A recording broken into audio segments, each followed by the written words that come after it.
Hi everyone, ये video में हम देखने वाले हैं कि केटीवी क्या होता है, केटीवी का नॉर्मल रेंज क्या है, केटीवी लगाना मशीन पे लगाने सेट करना क्यों ज़रूरी है, केटीवी से हमें क्या पता चलता है, वो सब ये वीडियो में हम देखने वाले हैं। डायलिसिस स्टार्ट करने के बाद जो हम केटीवी सेट करते हैं डायलिसिस मशीन पर, वो क्या होता है, let's see. KTV means measurement of dialysis adequacy. Means हम जो पेशेंट का डायलिसिस कर रहे हैं उसका डायलिसिस अच्छे से हो रहा है क्या, उसको क्लियरेंस मिल रहा है क्या, उसका टॉक्सिन्स अच्छे से रिमूव हो रहा है क्या, ये चीज़ हमें केटीवी के मदद से पता चलेगी। ओके, सो इसके लिए हमें डायलिसिस स्टार्ट करने के बाद केटीवी सेट करना बहुत ज़रूरी है। केटीवी का मीनिंग क्या है, केटीवी किसे कहते हैं, वो हम देखने। केटी बाय वी, जिसमें से के क्लियरेंस को दर्शाता है, जो हम डायलिसिस करते हैं यूरिमिक टॉक्सिस निकलता है उसको के से दर्शाता है। टी ड्यूरेशन ऑफ टाइम, कितना टाइम डायलिसिस कर रहे हैं।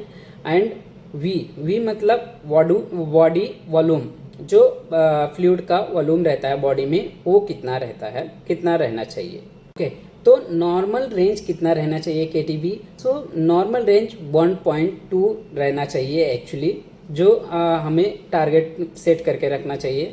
सो वो कैसे अचीव होगा, किस तरीके से होएगा, वो हम देखेंगे। केटीवी का इम्पोर्टेंस क्या है, वो जैसे कि मैंने स्टार्टिंग में बताया कि एडुकेसी ऑफ डायलिसिस, इससे पता चलता है, मेजरमेंट किया जाता है कि अच्छा डायलिसिस हो रहा है। जिससे अगर जो हम केटीवी सेट करेंगे पेशेंट का, अगर जो वो टारगेट कंप्लीट हो रहा है एंड पेशेंट को 1.2 तक केटीवी मिल रहा है, तो इट्स मीन्स कि हम उसको डायलिसिस अच्छे से कर पा रहे हैं, उसका प्रॉपर वेस्टेज जो होता है वो रिमूव हो रहा है एंड पेशेंट को टॉक्सिन फ्री डायलिसिस कर रहे हैं।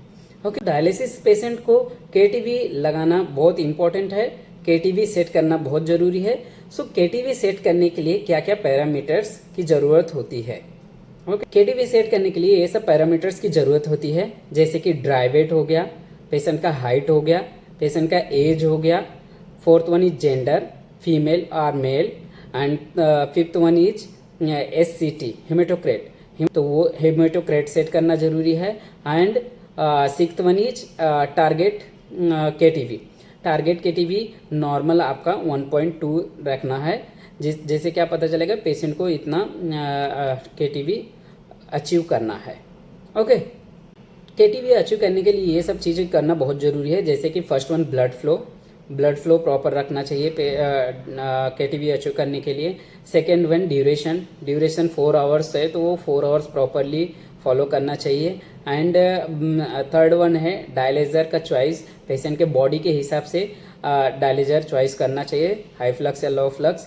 ये सब चीज़ें अगर जो हम प्रॉपरली मेंटेन करके रखेंगे तो पेशेंट को एडिक्वेसी ऑफ डायलिसिस मिल सकती है एंड पेशेंट को अच्छे से यूरिमिक फ्री कर सकते हैं, टॉक्सिन्स प्रॉपर रिमूव कर सकते हैं। फ्रीजेनस मशीन पे केटीवी सेट कैसे करते हैं वो ये वीडियो में मैं आपको दिखाऊंगा। सो फ्रीजेनस मशीन का टेस्ट पास हो गया है। डायलिसिस स्टार्ट करने के बाद हमको ओसीएम लगाना है, तो इस तरीके से लगाया जाएगा। अभी ये आपको ये डिस्प्ले दिख रहा है, ये एरो प्रेस करने का, ये डायलिसिस रिप्रेजेंटेशन में प्रेस करेंगे, इसमें ये इस तरीके का पैरामीटर्स दिखेगा। अभी यहाँ पे आर्टेरियल और वेनस प्रेशर है। अगर जो आपको डिस्प्ले पे ओसीएम चाहिए तो इस तरीके से ये प्लस का दिखाएंगे। सो ये ओसीएम डाटा अभी डिस्प्ले पे दिखेगा। अभी ओसीएम सेट करने के लिए क्या क्या पैरामीटर्स की ज़रूरत होती है। ड्राई वेट, इफ़ पेशेंट का ड्राई वेट आप प्रॉपरली रखने का, जैसे कि अभी फॉर एग्जांपल 56, ये ड्राई वेट हो गया पेशेंट का। हाइट, पेशेंट का हाइट कितना है 160 एंड एज कितना है 51। जेंडर फीमेल मेल, वो यहाँ पे क्लिक करना है।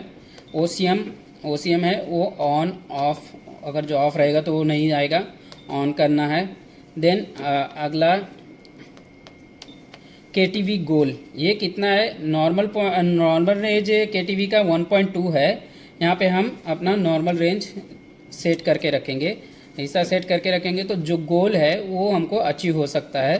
एंड दूसरा है SCT मतलब हेमेटोक्रेट, अगर जो एच बी जैसे कि हेमेटोक्रेट आपको एग्जैक्ट हेमेटोक्रेट चाहिए तो एच बी को मल्टीप्लाई बाई 3, जैसे एच बी 3 है, सॉरी एच बी 10 है तो 10 multiply by 3, 10 into 3 is equal to 30, तो आपको ये एस सी टी मिल जाएगा 30, यहाँ पे 30 सेट करने का। ये OCM सेट हो गया है आपका, अभी ओके कंफर्म कर देने का। सो ये OCM का पैरामीटर्स इस तरीके से डिस्प्ले पे दिखेगा। Okay, thank you.